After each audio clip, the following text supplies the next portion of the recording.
Olá, Gabriel Ricardo por aqui no Farol da Liberdade, mais um devocional. É um prazer ter você comigo. Obrigado por você ter clicado e seguido aqui conosco. Hoje leremos o texto de Miqueias 6:8, um texto belíssimo, que eu já li aqui inclusive em outras ocasiões. Leia comigo, Miqueias 6:8. Miqueias é um profeta que é considerado dos menores aqui, né, do ponto de vista bíblico, né, e fica aqui depois do livro de Jonas e antes do livro de Naum. Miqueias 6:8 diz assim: Ele mostrou a você, ó homem, o que é bom e o que o Senhor exige. Pratique justiça, ame a fidelidade e ande humildemente com o seu Deus. E eu gostaria de conversar com vocês aqui perguntando: você já parou para pensar o que realmente significa praticar justiça, amar misericórdia, andar humildemente com Deus, aqui como é descrito na palavra?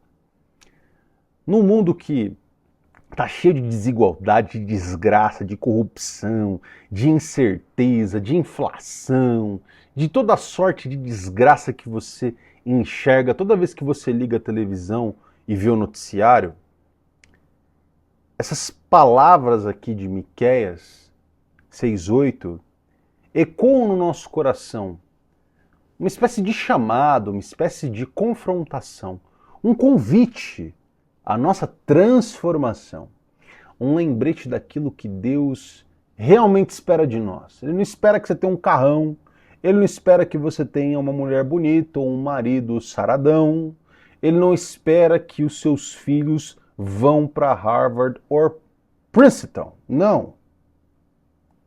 Deus espera que você seja bom, que você pratique a justiça, que você ame a fidelidade e que você ande com humildade diante de Deus. Eu quero refletir com você sobre como essa justiça de Deus se manifesta na minha e na tua vida. Olhando para o exemplo de Cristo e como Ele nos chama a viver de uma maneira contracultural, anacrônica com o nosso tempo, com os nossos corações cheios de amor, de compaixão e de verdadeira humildade. Nos dias aqui de Miqueias, especificamente, você pode ler o livro inteiro depois, é bem curto. O povo de Deus, mais uma vez, tinha perdido o rumo. Eles viviam no meio de mentira, de idolatria, de violência, de ganância. Parecido com o país que eu e você vivemos, né? A justiça parecia ter desaparecido. A misericórdia tinha sido esquecida. Deus então levanta Miqueias como profeta para lembrar o seu povo do que ele pede, o que ele requer de cada um de nós. Que nós pratiquemos a justiça, que nós amemos a misericórdia, que nós andemos em humildade com ele, com Deus. E aí, pensa um pouco nisso, pensa nessa palavra. Praticar justiça, amar fidelidade, andar humildemente com Deus, não eram rituais, sacrifícios que Deus buscava, mas um coração redimido, transformado. Ele queria que o povo vivesse de um jeito, de uma maneira que refletisse o caráter de Deus, que transformou essas pessoas. Então, quando nós avançamos aqui a história um pouco, e vamos aqui cerca de 450, 500 anos adiante, nós vemos o impacto na decisão do César, à época, que era César Augusto, o primeiro imperador de Roma, que se orgulhava em restaurar a ordem, a justiça no Império Romano.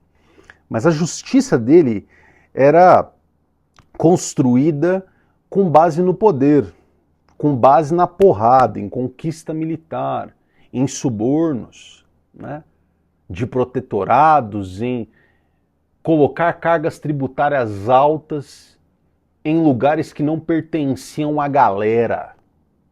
E foi por causa de um decreto desse César, de César Augusto, que Maria e José tiveram que viajar até Belém. E lá foi onde Cristo nasceu. E aqui, nesse contraste, que nós percebemos a diferença entre os reinos da terra e o reino do próprio Deus. Enquanto César Augusto representava uma justiça baseada na força, no controle, na porrada, me obedece senão eu arranco a sua cabeça, Jesus traz uma justiça fundamentada no amor, na misericórdia, no serviço. Ele não veio para dominar você, mas para servir. Não para exigir algo de você, mas para, antes de tudo, te doar. Doar a vida, doar a salvação, tudo como presente, como graça, como favor imerecido, quando eu e você ainda éramos inimigos de Deus. Jesus é o cumprimento, é o plano perfeito de tudo aquilo que Miqueias disse aqui. É quase um arquétipo. Ele personifica a justiça ao cuidar do doente, do leproso, da viúva, do órfão, daquele que é deficiente físico. Essas pessoas que eram marginalizadas naquela época, que não tinham nem como buscar o seu próprio sustento, que dependiam de socorro humano. Ele defende essas pessoas, perdoa seus pecados, cura, restitui visão. Uma mão ressequida de alguém cresce novamente. Um endemoninhado que habita um cemitério é trazido à sanidade, os demônios são expulsos dele. Jesus cuida dessas pessoas. Ele mostra que praticar a justiça vai além de qualquer ato isolado. É um estilo de vida, é uma decisão, que deve ser também decisão minha e tua. Nós devemos amar a misericórdia, agir com compaixão, mesmo que isso exija da nossa parte sacrifício. Andar humildemente com Deus significa reconhecer que não somos o centro do universo, mas que nós vivemos para refletir a glória de Deus em tudo aquilo que eu e você fazemos, na nossa vida, na nossa família, no nosso trabalho, nos nossos estudos, em todos os nossos meios sociais. E para mim, e para você, como que nós conseguimos viver isso no dia a dia? Praticando justiça. Nós devemos, acima de tudo, defender a verdade, né? Mesmo quando ela é impopular, mesmo quando você pode tomar porrada por dizer a verdade. Amar a misericórdia é perdoar quem feriu você. Oferecer ajuda a todo aquele que precisa de socorro humano, mesmo que isso não traga nenhum benefício para você, mesmo que isso cause ainda em prejuízos para você, em sacrifício.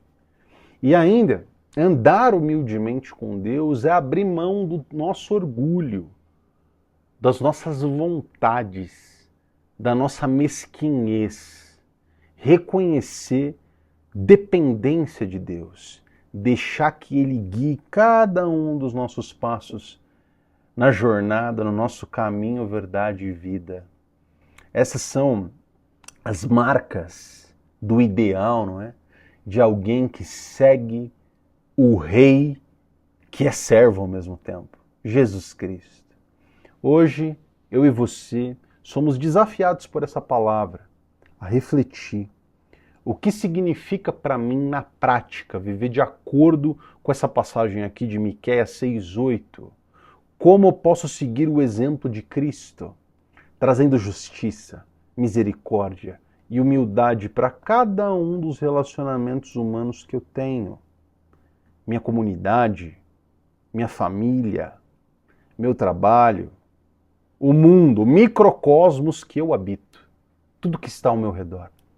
Deus não espera perfeição de mim ou de você, mas Ele deseja que o nosso coração esteja alinhado a Ele, que o centro das nossas vontades estejam nele.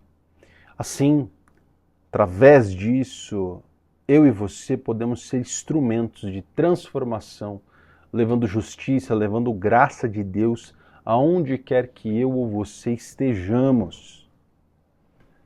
Que você possa viver essa luz, que você possa fazer parte desse chamado como um verdadeiro discípulo de Cristo, um rei que serviu, um rei que amou e um rei que transformou o mundo. E eu não estou falando de César Augusto, eu estou falando de Jesus Cristo de Nazaré.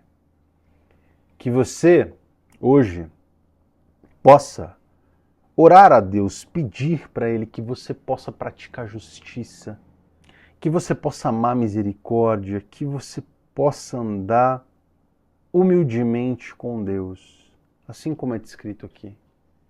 Transformar o nosso coração, pedir para que Deus nos ajude nessa transformação, à maneira dele, no ideal dele, não no que nós buscamos, refletindo o amor de Deus em tudo que eu e você possamos fazer nesse dia e nesse ano. Em nome de Jesus, que você tome essa palavra para si e viva por ela.